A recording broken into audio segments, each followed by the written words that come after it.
Hi everyone, so for today I'll discuss to you the different types of evaluation models. And these are the Tyler's model, CIPP model, Stakes model, Rogers model, Scriven's model, and Kirkpatrick's model. So let's go first to Tyler's model.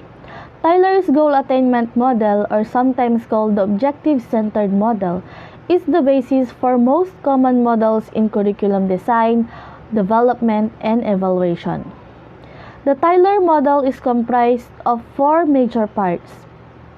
These are the defining objectives of the learning experience, identifying learning activities for meeting the defined objectives, organizing the learning activities for attaining the defined objectives, and evaluating and assessing the learning experience. So, the Tyler model begins by defining the objectives of the learning experience. So, these objectives must have relevancy to the field of study and to the overall curriculum.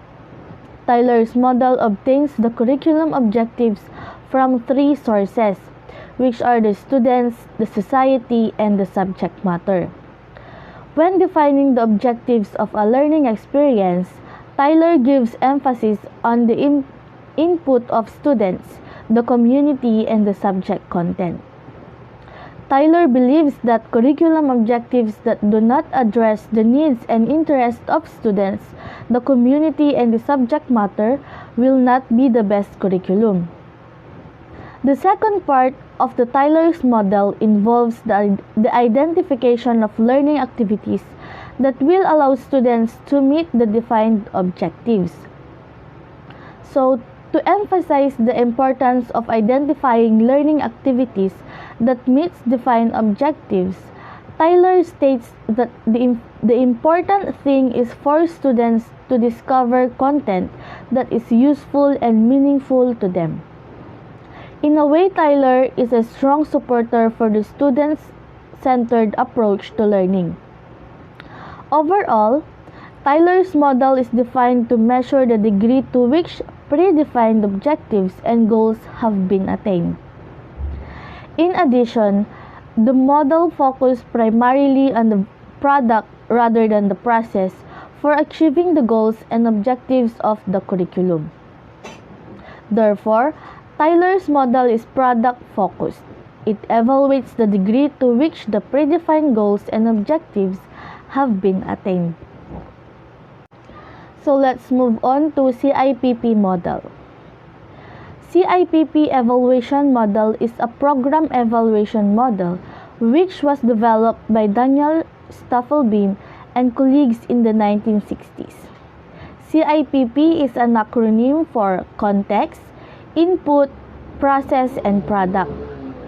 So CIPP is an evaluation model that requires the evaluation of context, input, process, and product in judging a program's value. So this model is considered a decision-oriented model that systematically collects information about a program to identify strengths and limitations in content or delivery to improve program effectiveness or plan for the future of a program. Users of this model are often focused on management-oriented evaluation, as this framework combines four stages of evaluation. So, the context evaluation is the overall goals or mission. Input evaluation is the plans and resources, while process evaluation is the activities or components, and product evaluation is the outcomes or objectives. The next is Stakes model. Stakes model provides evaluators with an opportunity to compare the desired outcome with the actual outcome. The benefit of this is that it is the curriculum developers that set the criteria of evaluation. All the evaluators do is determine if the curriculum performs in a manner that is consistent with the ideas of the developers. So this model of curriculum evaluation is more than just an evaluation process. stakes model also looks at the development of the curriculum.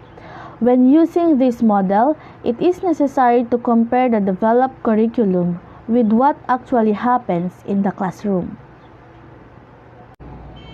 The next one is the Rogers model.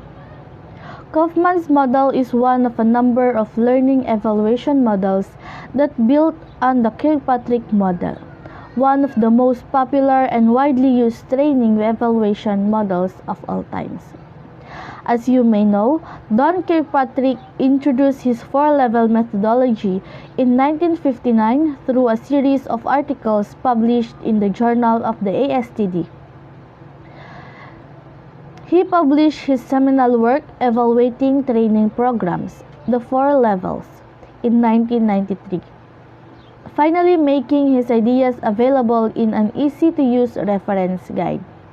This work underpins a number of subsequent training evaluation models, including Kaufman's. Kaufman's 5 levels of evaluation is a response or reaction to Kirkpatrick models and aims to improve upon it in various ways. With levels of evaluation beyond Kirkpatrick, Kaufman and Keller were aiming to develop a more effective approach to evaluation by using an expanded concept of evaluation. Their aim was to develop Kirkpatrick's model to include result-related questions. They believed that this approach would contribute to continuous improvement by comparing intentions with results. Kaufman's model of learning evaluation based on the Kirkpatrick model. Kaufman's 5 levels of evaluation are as follows: Level 1 input, Level 1B process, Level 2 acquisition, Level 3 application, Level 4 organizational payoffs, and Level 5 societal outcomes. Next is Level 1B, the process.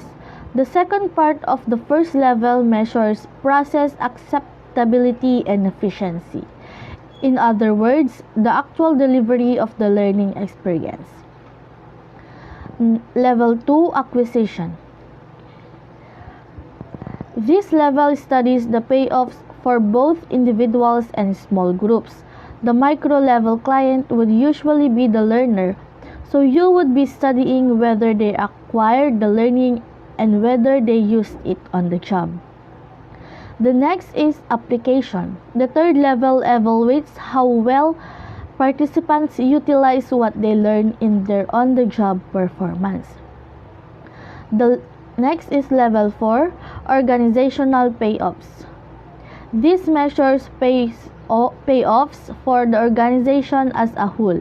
The macro-level client would typically be the business or organization undertaking the evaluation.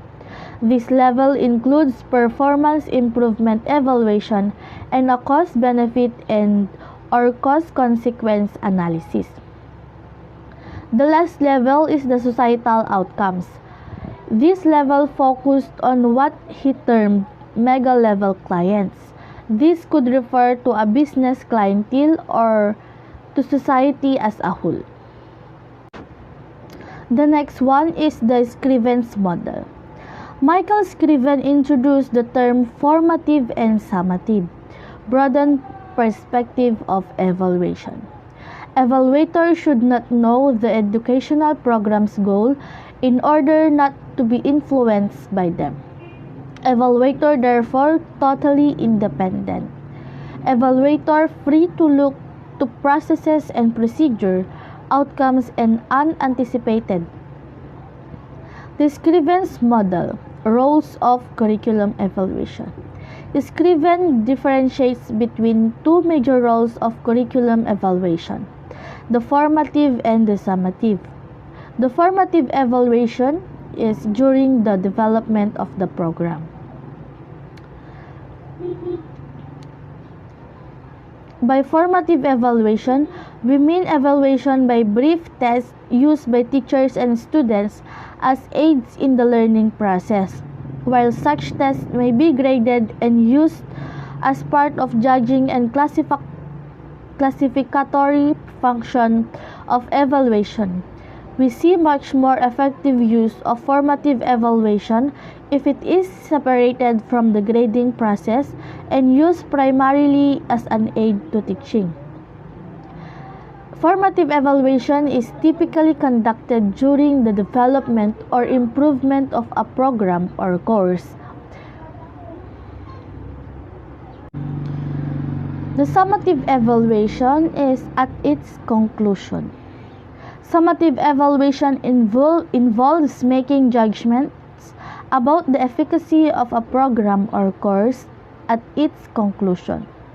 Summative evaluations are intended to provide a package of results used to assess whether a program works or not. These types of evaluation are dominating the field when it comes to evaluating programs.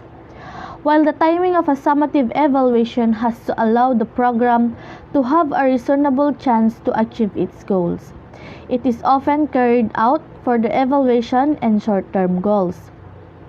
In general, summative evaluation provide quantitative data and are focused on outcomes. However, alongside the developmental, behavioral, or cognitive outcomes for children, these evaluations often also include program statistics, for example, attendance, staff characteristics, funding, and cost-effectiveness data. Summative evaluation can form part of an impact evaluation or be carried out in conjunction with a qualitative or process evaluation to provide complementary evidence. We also have here Kirkpatrick model. The Kirkpatrick model is probably the best known model for analyzing and evaluating the results of training and educational programs. It takes into account any style of training, both informal and formal, to determine aptitude based on 4 levels of criteria. This model was developed by Dr. Donald Kirkpatrick in the 1950s. The model can be implemented before, throughout, and following training to show the value of training to the business. So the Kirkpatrick model is a globally recognized method of evaluating the results of training and learning programs. It assesses both formal and formal training methods and rates them against 4 levels of criteria. Level 1 is the reaction, Level 2 is learning, Level 3 is behavior, and Level 4 is the results. Level 1, the reaction. The first level of criteria is reaction, which measures whether learners find the training engaging, favorable, and relevant to their jobs. This level is most commonly assessed by an after-training survey that asks students to rate their experience. A crucial component of Level 1 analysis is a focus on the learner versus the trainer. While it may feel natural for a facilitator to fixate on the training outcome, such as content or learning environment, the Kirkpatrick model encourages surveys question that concentrates on the learner's takeaways.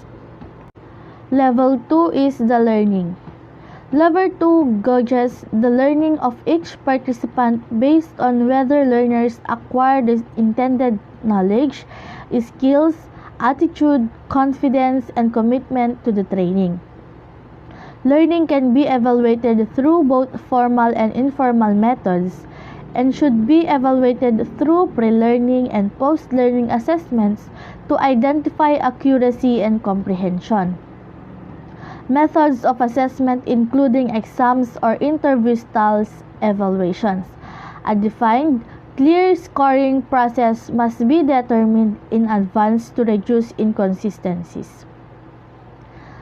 Level 3 is the behavior, one of the most crucial steps in Kirkpatrick model. Level 3 measures whether participants were truly impacted by the learning and if they are applying what they learned. Assessing behavioral changes makes it possible to know not only whether the skills were understood, but if it's logistically possible to use these skills in the workplace. Oftentimes, evaluating behavior uncovers issues within the workplace. A lack of behavioral change may not mean training was ineffective, but the organization's current processes and cultural conditions aren't fostering an ideal learning environment for the desired change. The last level is the result. It is dedicated to measuring direct results. Level 4 measures the learning against an organization's business outcomes. The key performance indicators that were established before learning was initiated. Common KPIs include higher return on investments, less workplace accidents, and larger quantity of sales. Using the Kirkpatrick models creates an actionable measurement plan to clearly define goals, measures results, and identify areas of notable impact. Analyzing data at each level allows organizations to evaluate the relationship between each level to better understand the training results, and as an added benefit, allows organizations to readjust plans and correct course throughout the learning process.